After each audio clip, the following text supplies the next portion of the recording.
মানব না, সকলে হিন্দুদের উপর আক্রমণ মানছি না, মানব না। জাগিরা হিন্দু বাঁচিনা দেশ, জাগিরা হিন্দু বাঁচিনা দেশ। বাংলাদেশের হিন্দুদের উপর অমানবিক অত্যাচারের বিরুদ্ধে কালাইনে বিভিন্ন হিন্দুত্ববাদী সংগঠনের বিশাল প্রতিবাদী র্যালি।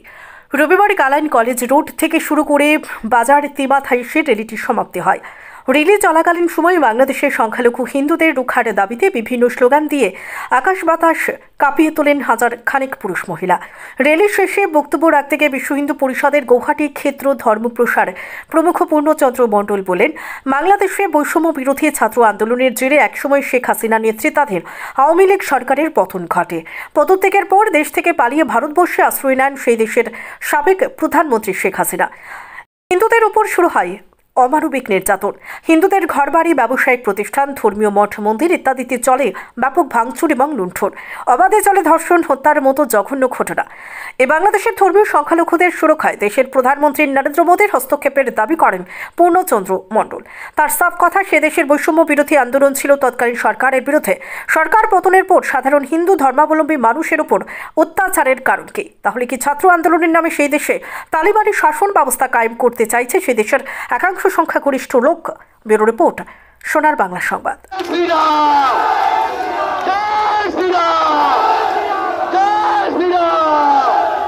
আমাদের মঠ মন্দিরের সুরক্ষা চাই, সুরক্ষা চাই।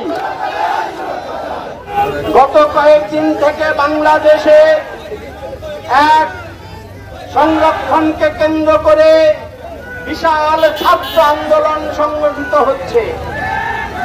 আর সেই ছাত্র আন্দোলনের ফলে আমরা দেখেছি বাংলাদেশের সরকার সেখানে পতন হয়েছে এবং হাসিনা ভারতবর্ষে আশ্রয় নিয়েছে। কি এমন ছিল যে বাংলাদেশে এত বড় আন্দোলন সংগঠিত হলো, আর যার ফলে আমার হিন্দু মন্দির তথা হিন্দু মা বোনদের উপর অত্যাচার তথা হিন্দুদের উপর নরসংহার হলো? কারণটা কি? যে বাংলাদেশের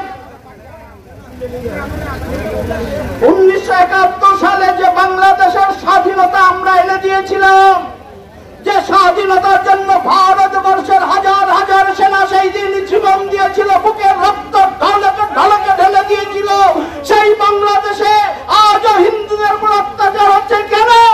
কে তার জবাব দেবে? জবাব আপনাদের দিতে হবে। কারণ একটাই, দেবতারা একটা কথা বলেছেন, সংগচ্ছদ্ধম সংবদদ্ধম সংবমনাংশি জানতাম দেবা ভাগৈ যথা পূর্বে সঞ্জানানা উপাসতে। দেবতারা বলেছেন সংগঠিত হও, একসাথে থাকো, একসাথে অভিসান্ন ভাগ করে খাও। আজ সমস্ত পৃথিবীব্যাপী হিন্দুদের উপর অত্যাচার হচ্ছে একটাই মাত্র কারণ, হিন্দুরা সংগঠিত হতে পারছে না, একত্রিত হতে পারছে না। তাই আমাদের উপর এত অত্যাচার নেমে আসছে। ধীরে ধীরে দেশ চলে যাচ্ছে, হিন্দুদের উপর অত্যাচার নেমে আসছে। বাংলাদেশের কথা কেন বলছি? আমার ভারতবর্ষে কি কম হচ্ছে অত্যাচার? এক একটা ঘটনা বললে বাংলার দিকে তাকিয়ে দেখুন, প্রতিনিয়ত সোনাখালীর ইতিহাস দেখুন।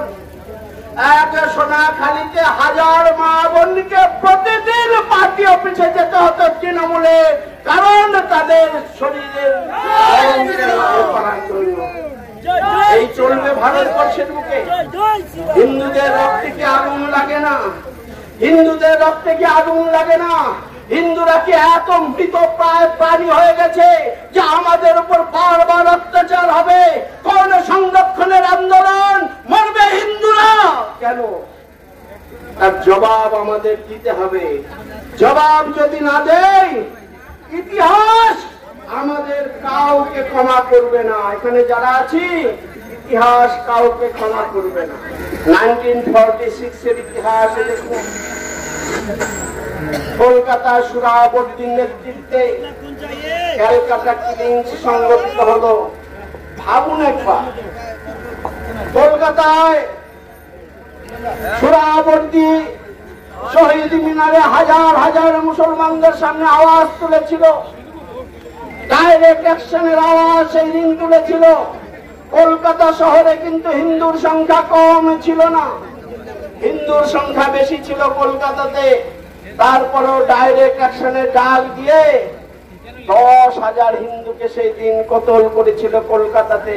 হাজার হাজার মা বোনকে সেই দিন বলাৎকার করেছিল কলকাতাতে। 1946 এর ইতিহাস আজও ঘুরে ফিরে আসছে চতুর্দিক থেকে। কেন? কারণ হিন্দুরা তার বদলা নিতে জানে না। যেদিন কলকাতাতে 1946 দাঙ্গা হয়েছিল, সেই দিন আমরা দিল্লিতে কোনো অ্যাকশন নিতে পারিনি, সেই দিন আমরা গুজরাটে কিছু করিনি। কিন্তু আমরা দেখলাম কলকাতাতে যেই দিন দাঙ্গা হলো, তারপরেই বাংলাদেশে আগুন জ্বলে উঠলো, হিন্দুদের উপর অত্যাচার নেমে এলো। একের পর এক নোয়াখালী দাঙ্গা হলো, একের পর এক ফরিদপুরে দাঙ্গা হলো, সমস্ত হলো। হিন্দুদের রক্তের কোনো দাম নেই, হিন্দুদের জীবনের দাম নেই। আমরা শুধু মরতেই জানি কি? তাই বন্ধু, শুধু জীবন দিলে হবে না, জীবন দিতেও হবে দরকার হলে। যারা আমাদের উপর অত্যাচার নামিয়ে আনছে, যারা আমার মা বোনের উপর অত্যাচার করছে, আইনের হাত অনেক দূরে, আইন পরে দেখা যাবে। কিন্তু আমার জীবন রক্ষা করার জন্য হিন্দু মা বোনকে